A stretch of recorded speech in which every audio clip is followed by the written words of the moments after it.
kahit meron akong copyright strike, guys, tignan nyo, ito. Meron talaga akong isang valid na strike. Ngayon, inapila ko na yan, pero hindi ako pinayagan ng claimer. So, yan, nagpatuloy pa rin ako. And then, sige pa rin, laban, hanggang na-reach ko yung 3,000. So, ito na nga. Hanggang ini-apply ko pa rin. Nag-apply pa rin ako kasi may gusto akong tingnan. So, yan, nire-review na nga.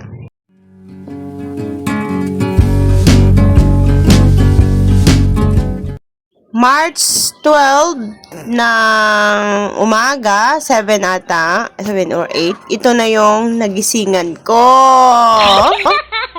Ito guys, punta tayo sa email. Kung kailan ako nag-apply. Hanapin natin yung, ito yon March 8, 2026.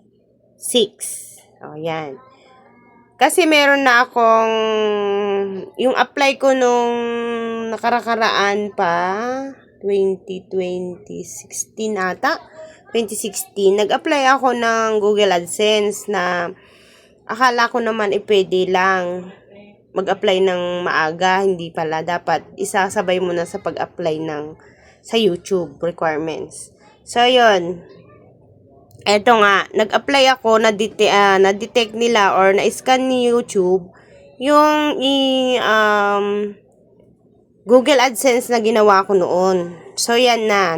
Ibig sabihin, nung nag-apply tayo dun sa 3,000 ay nung March 8, 2026, 8:08 p.m.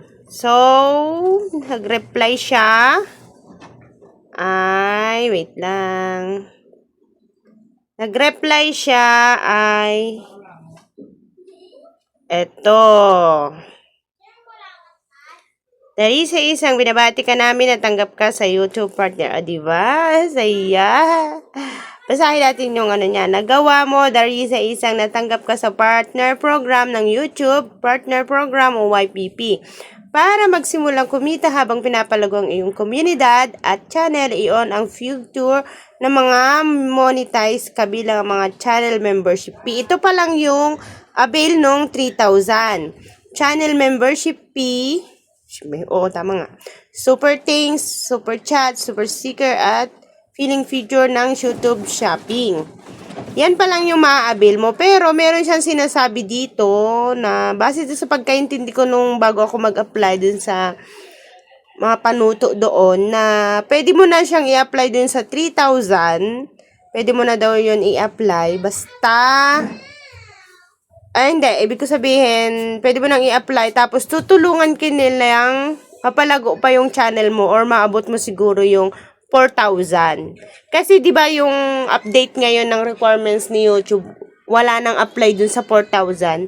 Sa 3,000 pwede ka nang mag-apply. Pwede mo naman siyang antayin na mag 4,000 or pwede mo ring i-apply na yung 3,000 para sa akin kasi gusto kong makita kung ano yung mga pagbabago, kung qualified ba ako o hindi, ganun. Basta na-excite lang ako tapos kasi mas na-push naman ako na gawin, 'di ba? Yun yung parang ibig niyang sabihin. Natutulungan ka niya, magtutulungan ka ni YouTube para maabot mo yung 4,000. So, kahit meron kang copyright strike, meron akong isa ha. Pinakita ko naman. Kahit may copyright strike ako na isa, ay... Wait lang kasi, yung anak ko maingay. Yung cellphone niya naka-volume ba naman ang lakas-lakas nagre-record nga ako. Yon. Kahit meron akong copyright strike na isa, pigil hininga nung March 8 nung nag-a-apply ako. Hindi ako mapakali. Pero bahala na, yun na lang nasa isip ko. Yun, good luck naman at meron na tayong nasisilip ko na yung liwanag. Thank you, God. Tapos, punta na tayo dun sa aking channel kasi 'di ba after ko matanggap nga nito ay na-approve na niya, punta tayo sa aking channel.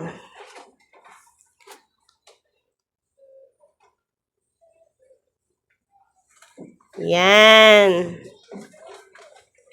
Eto, pag binuksan mo na, may nakalagay na na-join.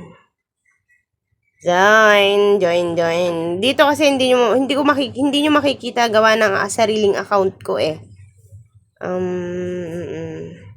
Sariling account ko kaya hindi nyo makita. Kayo na lang pumunta. Meron na kayong makikita doon na join. O sige, punta na lang tayo dun. Wait lang. Dun pala tayo sa YouTube Studio. Yan. Oh, yan. Oh, di ba? Na-avail ko na. Oh, ayan. Na-set up ko na kaninang umaga nung paggising ko kasi di ba March 12 siya ng 12 a.m. In-approve ni YouTube. Nung paggising ko kaninang umaga, ng mga alas 7, alas 8, binuksan ko. Pero hindi ko pa tinitignan dun sa email kung approve ba o hindi. Basta pumunta na lang, basta nagganyan-ganyan na, may sign dollar na ako ng ganyan. Tapos marami ng mga itcho-itcho-buretche, ganun. Ayan, yan pa lang yung maa-avail mo, yung membership fee. Asan na ba yun? Ay, yan ba yan? Lang. Back tayo. Yan. Membership fee. Tapos nga yung pa lang, yung super chat. Yan. Super chat saka membership fee. O, diba? Kaya tuloy-tuloy lang guys. Mas maganda yung consistent ka ba? Consistent sa pag-upload, sa pag-work ng YouTube mo para nakikita mo yung pagbabago at pag-grow niya. Yun lang may share ko sa inyo base po sa aking experience. Pa-like and subscribe po ng aking channel. Maraming salamat po.